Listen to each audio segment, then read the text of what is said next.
kit over here. Okay. Dwayne, you know, you can do that out here, but you don't understand the kind of soils I have, or we're in a different climate, you know, so we can't do what you're doing. Well, you can't do what we're doing because you're in a different climate, but you can do the same principles. And that's, again, that comes down to why you look at the native vegetation first.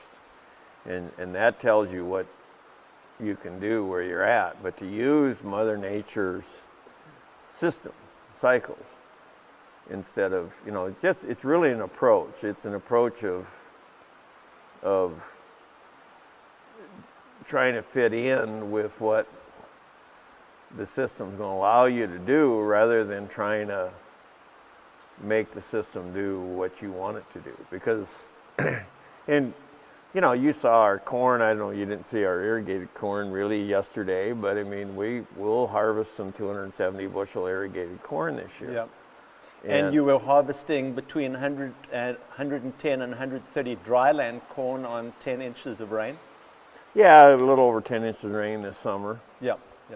And starting out dry, so it's kind of amazing to me. You know, the trial I had last night was the drought tolerant versus non-drought tolerant corns. There really wasn't any difference. So okay. I was going, yeah, okay. They're all good, but you can make that work. I mean, the thing is you can do all this very predictable stuff and keep throwing technology at it. And technology is good, but technology is there to augment good management and not to replace good management. And that's really the key. And I've often said to people, and I should have said it to you, you know, I get a lot of people say, well, I can't do that. And I go, well, you may not be able to, but somebody that's a bit brighter might be able to. Yeah. You know, because the emphasis is on management.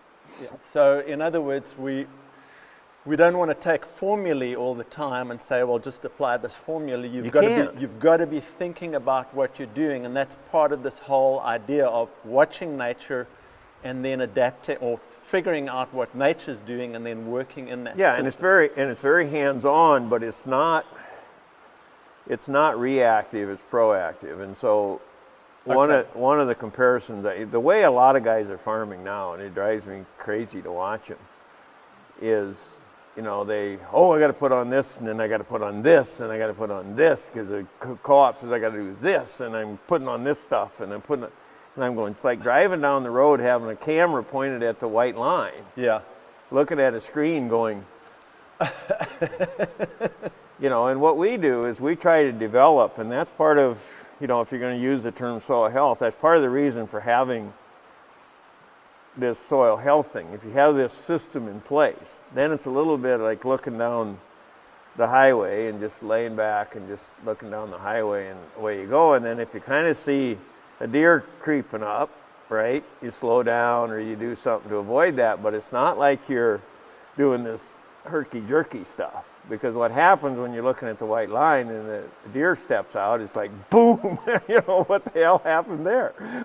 You know, and then it's a wreck. And that's what's happening to guys. I mean, I predicted in 1994, I got the tape, I predicted Roundup resistance. Yes. Long before Monsanto said that was going to happen. They said it could never happen.